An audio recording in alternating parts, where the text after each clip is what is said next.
उत्तर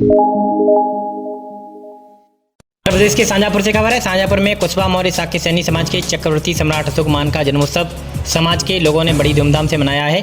समाज के कई लोगों ने उनके जन्मोत्सव पर विभिन्न जानकारियां विस्तार से साझा की। इस कार्यक्रम की मुख्य अतिथि सुलोचना मौर्य, महिला शिक्षा संघ प्रदेश अध्यक्ष, विधायक सलोना कुशवाहा तिलहर, शाहजहाँपुर विधायक चेतराम पासवान, पवाया शाहजहाँपुर वशिष्ठ अतिथि पारुल मौर्य, गोकुल प्रसाद मौर्य, सुधीर मौर्य, दोधराम कुशवाहा, टिंकू कुशवाहा, सत्यन मौर्य रहे।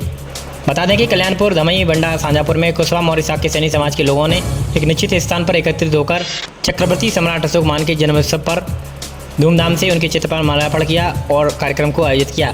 साथ ही यहां पर केक भी काटा गया। बता दें कि समाज के कई लोगों ने उनके जन्मोत्सव पर विभिन्न जानकारियां विस्तार से साझा की हैं। यहाँ आए हुए अतिथियों, शिक्षकों व छात्र छात्राओं को प्रतिभाएं बैठकर उनका उत्साहवर्धन किया गया है। सलोना कुशवाहा ने कहा कि शिक्षा वह शेरनी का दूध है, जो पिएगा वह दाढ़ेगा, इसलिए अपने बच्चों को अवश्य पढ़ाएं। इस दौरान राहुल कुशवाहा, अध्यक्ष कुशवाहा मौर्य बंधुत्व क्लब शाहजहाँपुर, राजेश कुमार कुशवाहा, राकेश कुमार कुशवाहा, संजय कुशवाहा सहित कई ग्रामवासी व क्षेत्रवासी मौजूद रहे। और मैंने कुछ ऐसे पढ़ा हुआ है, वही आपके बीच में मैं अपना बताना चाहूंगी आपको कि जब सम्राट अशोक ने खुदाई की, उसमें एक मूर्ति निकली थी। उसमें कुछ अलग भाषा का लिखा हुआ था। वो पहले वो भाषा चलती थी, लेकिन पूरा उस पर उन्होंने प्रकाश डाला, तब पता लगा कि कोई भाषा पहले थी ही नहीं, केवल बौद्ध ही थी, बौद्ध भाषा ही थी, सब बुद्धिस्टिक ही थे। जब बहुत सारी लड़ाइयाँ लड़ी और सबने उन्होंने विजय हासिल की, तब कलिंग का युद्ध हुआ जाके उसमें भी कम से कम लोग जहाँ जो मैंने जितना ज्ञान प्राप्त किया है, तो कहते हैं कि वो युद्ध तो उन्होंने जीत लिया था सम्राट अशोक ने, लेकिन लाशों के ढेर लगे हुए थे, चारों तरफ चीख पुकार थी। कोई अपने बच्चे के लिए चीख रहा था, कोई अपने पत्नी अपने पति के लिए, बहन अपने भाई के लिए, चारों तरफ बस लाशें ही लाशें। कहते हैं कि नदियां भी वहाँ पे लाल लाल हो गई थी। ये सब दृश्य देख के सम्राट अशोक ने, तब उन्हें लगा कि हम किसके लिए इतना लड़ रहे हैं, हम जो आगे बढ़ रहे हैं, हम किसके लिए कर रहे हैं।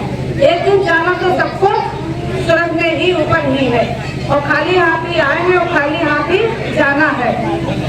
तभी से कहते हैं कि उनका मन विचलित हुआ और उन्होंने अपने आप में एक प्रतिज्ञा की थी, कम से कम 1 लाख से ऊपर, तो 1 लाख इधर से 1 लाख उधर से, दोनों लोगों के बीच में युद्ध हुआ था, तो 2 लाख के आसपास लोग वहाँ पे वीर गति को प्राप्त हुए। सम्राट अशोक जयंती पर आज सभी उपस्थित हुए हैं, उनको कोटि से नमन करती हूँ और आप सभी को बहुत बहुत बधाई, शुभकामनाएं देती हूँ। सम्राट अशोक जी के बारे में आप सभी लोगों ने पढ़ा होगा, आप सभी लोग जानते हैं, अखंड भारत के निर्माता रहे। सबसे बड़ा क्षेत्रफल, यानी कि उन्होंने सिर्फ भारत में ही राज नहीं किया, भारत के साथ कई ऐसे देश रहे, 7 देशों से अधिक देशों पर उनका शासनकाल रहा। सम्राट अशोक, सम्राट उन्हें क्यों कहा जाता है, ये भी जानने की आवश्यकता है। राजाओं के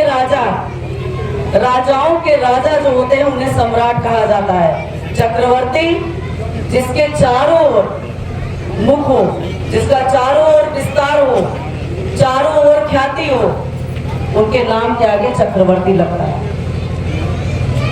चक्रवर्ती सम्राट अशोक। थोड़ी सी जानकारी और आप लोगों को बताना चाहूंगी।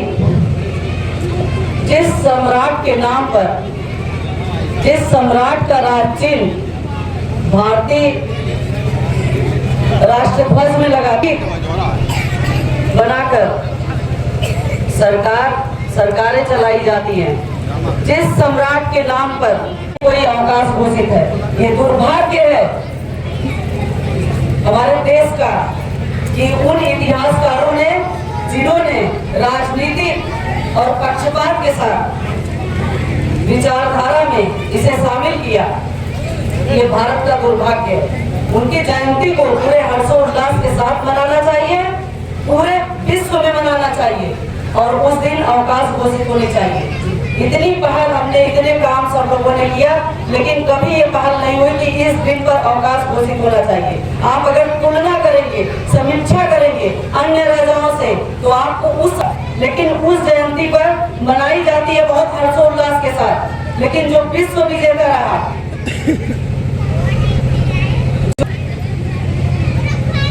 आज की जागरूकता जो है वो देख के ये लग रहा है कि वो दिन दूर नहीं जब ये इतिहास में सारी बातें अंकित है।